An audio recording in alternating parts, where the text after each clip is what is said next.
Dow tumbles more than 600 points. S&P 500 posts biggest loss since December as Trump says tariffs will proceed. The S&P 500 retreated on Monday, extending February's rout and turning red for the year after President Donald Trump's confirmation of forthcoming tariffs. The broad index fell 1.76% to end at 5,849, marking its worst day since December and bringing its year-to-date performance to a loss of about 0.5%. The Dow Jones Industrial Average dropped 649 points, or 1.48%, to finish at 43,191. The Nasdaq Composite slid 2.64% to close at 18,350, weighed down by Nvidia's decline of more than 8%. Stocks took a notable leg down in afternoon trading following President Trump's reiteration that 25% levies on imports from Mexico and Canada would go into effect on Tuesday, dashing investors' hopes of a last-minute deal to avert the full tariffs on the two U.S. allies. All three indexes traded in positive territory earlier in the day, with the Dow rising nearly 200 points at session highs. No room left for Mexico or for Canada, Trump said, alongside Commerce Secretary Howard Lutnick from the White House. Reciprocal tariffs start on April 2nd, but very importantly, tomorrow, tariffs 25% on Canada and 25% on Mexico will start. This guy's a fucking, excuse my language. Seriously. It's gotten to a point to where it's like, this dude's a clown. He's trying to tear down our economy. He's tearing down all of our foreign, deals that we already have in place. All of our people who are our allies. He's breaking that apart. It's just like, where does this end? Where does this end? Yeah, that's what I'm wondering too, man. I can't figure out what he's trying to do.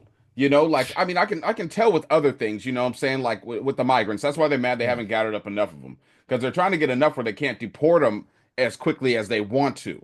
You know what I'm saying? Because now they've only gathered maybe like 200,000 migrants, and they're all shipped off.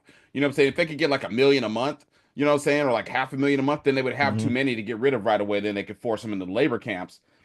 But like with all the rest, I know that what he's doing with the tariffs is basically trying to bully the other countries, and he's trying to say it's because of the fentanyl coming in. That's one reason I can give you that. Hey, let's stop the flow of drugs. But unless you're destroying underground tunnels that lead to Texas from some place in the middle of Texas, you're not stopping the flow of drugs. Like, you may see them, oh yeah, good job, officers, you found 8 pounds of meth. Well, guess what? 5 trucks just drove by with 7 each. You know what I'm saying? You're not stopping anybody, bro. They let the cartels and the drug dealers, they let some of them drugs get caught. They do that on purpose. No, absolutely. I'm just like, it's at a point right now where when you start looking at the Dow taking this kind of a hit, he's supposed to be the president who is the business president. So businesses are supposed to be happy when he comes in. They're supposed to put money in the market, like initially happened when his first day of his I wouldn't say inauguration, when he was voted in, and a day after the election, the stock market jumped. Because everyone was like, "Oh, Trump's coming in. He's going to do X, Y, and Z." Now people really understand. There's a lot of fear in the market. They talked about it before this. They said, "Hey, man, he can come in, but these tariffs are bad, horrible for business." They told us. What did Elon Musk say? Or you guys are going to feel some pain. It's going to be coming from you guys' pocket. It ain't coming. No, I'm not going to feel the pain. He said it's going to be you who feels the pain. What has he done good so far that's been good for business? You know what I'm saying? Usually Nothing. when a president, all most of my life, like when a president has come in, they've kind of just built off what the last person did. You know what I'm saying? Like, hey, he's been tearing down. He's been tearing down. Everything's been tearing down. How many people lost their job? What, 463,000 people applied for unemployment last month. And we'll know tomorrow what the jobs number is too as well. We'll know what the actual how many losses that came in. No, I know, but what they'll do is every first Tuesday of the month, first Tuesday of every month, they bring out the jobs number. So that should be tomorrow. And I'll probably be the last one we get to see, because it's going to reflect badly on him, like it always does. Yeah, he's going to want to keep it quiet. But it's just sad to see the stock market fall. Like they say, Nvidia fell 8%. The cryptos are falling right now. He came out and he talked about that we're going to have a crypto reserve. Crypto reserve, right? But he's going to be stockpiling like 5 different cryptos that's keeping on buying more of them. And the crypto market jumped for about a day. Then it just like, why should crashed. I mean, not crashed completely, but I mean, it's fallen off by like 8 to 10% from where it just the little jump that it did take, because he's supposed to be doing an announcement on Friday about what cryptocurrencies and how we're going to do a crypto reserve XYZ. But this is just bad. I mean, when the market's first day of it's falling, let's see when with these reciprocal tariffs, they're going to come from Mexico. We get 70% of our all the gas or fuel that we import, the oil that we import comes from Mexico and Canada. 70%. So what do you think they're going to do? I mean, you Well, I got mean, the whole Northeast. and then you got Ontario Premier Doug Ford said Monday he's prepared to cut off electricity exports to the U.S. if President Trump's 25% tariffs on Canada goods go through. I mean, that's the whole Northeast. Canada, pretty much, a lot of the Northeast, New York, a lot of other states. I know people say, we don't care about New York. You should. It's With your a smile. fellow American. It's weird. But they're going to cut off their, that's that. I mean, I won't say, I don't know if they'll cut it off completely. I'm not sure. But a lot of the Northeast and some of the, some of the Midwest, the upper Midwest are, Canada supplies their electricity. All of it mostly, and so we have to think about things deeper than what Trump can make a move and don't care about the repercussions, because he's not going to be the one feeling the pain.